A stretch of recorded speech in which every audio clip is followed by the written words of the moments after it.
Menuju ke informasi terakhir, Tribuners, kita akan mengintip sejarah di ibu kota Jakarta yang tak lepas dari kota tua di Jakarta Barat. Jika ditelusuri satu persatu Tribuners, gedung-gedung tua yang ada di kota tua, ini seolah menjadi saksi dari perjalanan Jakarta di masa lampau. Selain Museum Sejarah Jakarta atau Museum Fathahillah, Stasiun Jakarta Kota juga merupakan salah satu bangunan bersejarah yang ditetapkan sebagai cagar budaya. Ada banyak fakta-fakta menarik seputar Stasiun Jakarta Kota. Salah satunya ialah dibangun pada masa kepemimpinan Belanda oleh arsitektur keturunan Tulungagung. Untuk tahu informasi lengkapnya, kita sudah terhubung bersama dengan rekan kami, ada Febi Adeliana. Halo, selamat sore Febi. Selamat sore, Mufti. Baik, rekan Febi, bisa dijelaskan terkait dengan sejarah singkat dari Stasiun Jakarta Kota ini? Ya, baik, Mufti. Nah, bangunan stasiun Jakarta Kota ini adalah salah satu bangunan yang mungkin menjadi salah satu perhatian nih kalau kita jalan-jalan di sekitar Kota Tua, begitu, Mufti. Nah, stasiun ini merupakan salah satu stasiun di Jakarta yang memang ditetapkan sebagai bangunan cagar budaya. Nah, mengutip manajer preservation dan documentation begitu dari PT KAI Persero, Hardika Hadi Rismaji, memang beliau menjelaskan bahwa dahulu stasiun ini dikenal dengan nama Batavia Zuid atau juga dikenal dengan sebutan Stasiun Beos. Nah, Stasiun Beos ini merupakan kependekan dari Batavia Ooster Spoorweg Maatschappij yang merupakan perusahaan maskapai angkutan kereta pada masa Hindia Belanda begitu. Nah, jadi sebenarnya bangunan stasiun Jakarta Kota yang kita sering lihat sekarang ini bukanlah stasiun yang pertama kali dibangun pada masa Batavia, begitu, Mufti. Nah, dulu mengulik dari sejarahnya, menurut informasi yang saya dapatkan, memang Batavia sendiri memiliki stasiun kereta api bernama Batavia North, yaitu Batavia Utara yang terletak di sebelah selatan gedung yang kini dikenal dengan sebutan gedung Museum Sejarah Jakarta atau Museum Fathahillah begitu. Nah, Batavia North ini awal mulanya adalah milik perusahaan kereta api Netherlands Indies Spoorweg Maatschappij atau NISM dan merupakan terminal untuk jalur Batavia Buitenzorg atau Jakarta Bogor begitu. Nah, kemudian memang menurut informasi yang saya terima pada tahun 1913 jalur Batavia Buitenzorg ini kemudian dijual kepada pemerintah Hindia Belanda kala itu dan kemudian dikelola oleh Staatspoorwegen atau SS begitu. Nah, setelah itu barulah dibangun stasiun yang kini kita kenal dengan nama Stasiun Jakarta Kota ini dan diresmikan pada Oktober 1929 di bawah Gubernur Jenderal De Graaf yang kala itu berkuasa pada zaman Hindia Belanda begitu, Mufti. Baik, rekan Pebi. Lalu ketika Anda datang ke sana dari informasi yang Anda dapatkan Pebi, ini konsep dari bangunan tersebut seperti apa? Dan dari informasi yang kami dapatkan juga, ini dulu dibangun oleh orang Tulungagung. Bagaimana informasinya Pebi? Ya, betul, Mufti. Jadi stasiun ini dibangun dengan balutan konsep Art Deco begitu. Nah, konon stasiun Jakarta Kota ini dulu merupakan stasiun termegah yang dibangun pada zamannya.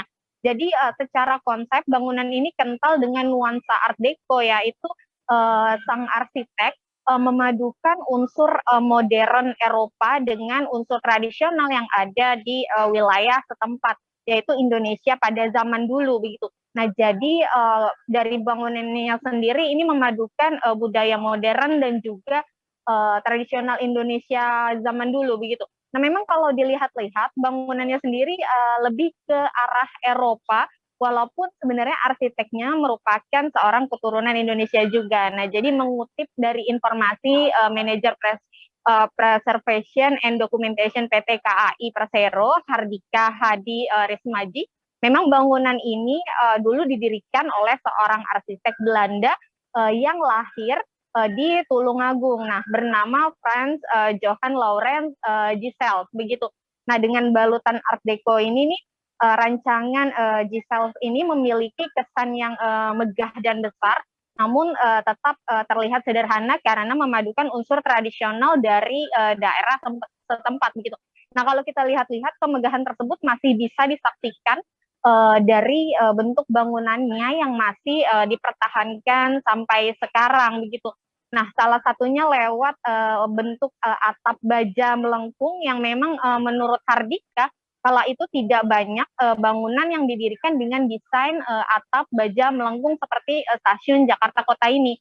Nah, sehingga struktur inilah yang kemudian menjadi ciri khas dari bangunan stasiun Jakarta Kota yang dari dulu sampai sekarang. Nah, tentunya yang kita tahu selama ini kan stasiun Jakarta Kota hanya sebagai salah satu akses masyarakat yang ingin naik kereta yang didominasi dari rute Jakarta Bogor begitu ya, Jakarta Kota Bogor begitu, Mufti. Namun sebenarnya stasiun ini juga memiliki nilai-nilai sejarah yang lebih dari itu begitu. Nah, bangunan ini tentunya terdiri dari 2 lantai di mana area-area stasiun tersebut terbagi ke dalam beberapa unit. Nah, ternyata stasiun Jakarta Kota itu meskipun terlihatannya hanya segitu aja, ternyata cukup luas begitu, Mufti. Nah, pada lantai pertama ini kan digunakan sebagai operasional pelayanan kereta api ya. Nah, sementara di lantai keduanya ada beberapa ruangan yang dulu sempat dijadikan sebagai ruangan kantor begitu. Nah, pada atap barrel vault yang digunakan pada stasiun ini bisa jelas terlihat pada bagian hall utamanya. Nah, memang meskipun sudah beberapa kali dilakukan pemolesan, namun secara struktur dan bentuk bangunan tersebut masih asli sampai sekarang begitu, Mufti. Baik, Pebi. Lalu dari informasi sejarah yang Anda terima juga, Pebi, terkait dengan stasiun ini apakah hanya melayani kaum elit pada masa dahulu, Pebi? Dan untuk sekarang ini seperti apa, Pebi, rute yang dijalankan dari stasiun tersebut? Ya, Mufti, menurut informasi yang saya dapatkan, memang dulu yang namanya kereta api itu melayani angkutan penumpang dan juga barang. Nah, jadi pada saat itu ada di Indonesia yang namanya tanam paksa yang mengharuskan masyarakat kita menanam beberapa komoditas begitu.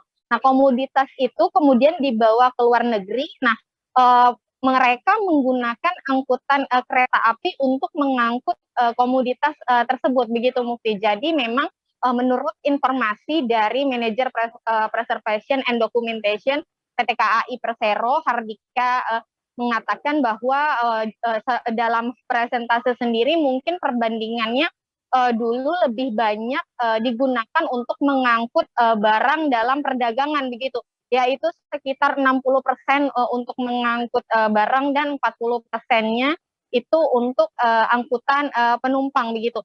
Nah, sementara untuk rutenya memang saat ini stasiun Jakarta Kota ini beroperasi dengan melayani penumpang rute Jakarta Bogor paling banyak begitu, kemudian juga melayani Pasar Senen Bekasi dan juga Tanjung Priuk Jakarta Kota begitu. Nah, saat ini stasiun Jakarta ini memiliki 12 jalur kereta api di mana merupakan stasiun tipe terminus.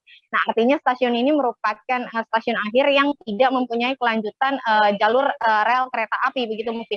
Nah, memang ada pun saat ini stasiun Jakarta Kota sudah dilengkapi dengan beberapa fasilitas meskipun bentuknya tidak diubah, namun memang dari PT KAI sendiri mengakui telah melakukan beberapa penyesuaian pemolesan begitu dan juga penambahan fasilitas. Nah, misalnya saja sekarang sudah dilengkapi dengan fasilitas misalnya musola, toilet, dan juga tenan-tenan kuliner atau minimarket yang ada di stasiun Jakarta Kota untuk memudahkan para pengguna kereta api begitu, Mufti.